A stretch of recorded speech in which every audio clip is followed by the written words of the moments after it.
আপনারা যারা প্রথম প্রথম ছাদ বাগান অথবা উঠান বাগান করবেন তাদের জন্য বিশেষ কিছু গাছের সাজেশন আমরা দিতে পারি, যে গাছগুলো আপনি খুব অল্প পরিচর্যায় খুব অল্প সময়ের মধ্যে ফল পেতে পারেন। যেমন আপনি মালটা গাছ লাগাতে পারেন প্রিয় দর্শক, লেবু গাছ লাগাতে পারেন প্রিয় দর্শক।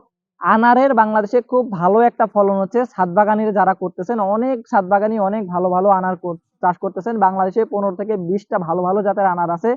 এর মধ্যেও সর্বোচ্চ ভালো আনার আছে 5 জাতের, আপনারা সেগুলো রোপণ করতে পারেন। অস্ট্রেলিয়ান, থাই, মেক্সিকান এই ধরনের আনারগুলো আপনারা রোপণ করতে পারেন। এছাড়াও আপনারা আম গাছ ছাদ বাগানে রোপণ করতে পারেন প্রিয় দর্শক। আম গাছের মধ্যে আপনারা বিদেশি আম গাছ যদি লাগান, Brunei king, Miyazaki, red Palmer, এইসব আম গাছগুলো খুব ভালো ফলন দেয় আমাদের দেশে। এছাড়াও দেশি আম গাছের মধ্যে হিমসাগর, রূপালী এগুলোও আপনারা লাগাতে পারেন। এই গাছগুলো অল্প পরিচর্যায় আপনি খুব ভালো ফলন পেতে পারেন প্রিয় দর্শক। আরো যদি আপনারা চান তাহলে লেবু গাছ আপনাদের ছাদ বাগানে রাখতে পারেন, পেয়ারা গাছ আপনাদের ছাদ বাগানে রাখতে পারেন। এই গাছগুলো আপনাকে যেমন কম পরিশ্রমে অধিক ফলন দিবে, তেমনি আপনার তেমন কোনো ঝঞ্ঝাট নাই এবং এই গাছগুলো মৃত্যু হার খুবই কম, সেটা আপনি ছাদ বাগানে রোপণ করেন অথবা মাটিতে রোপণ করেন।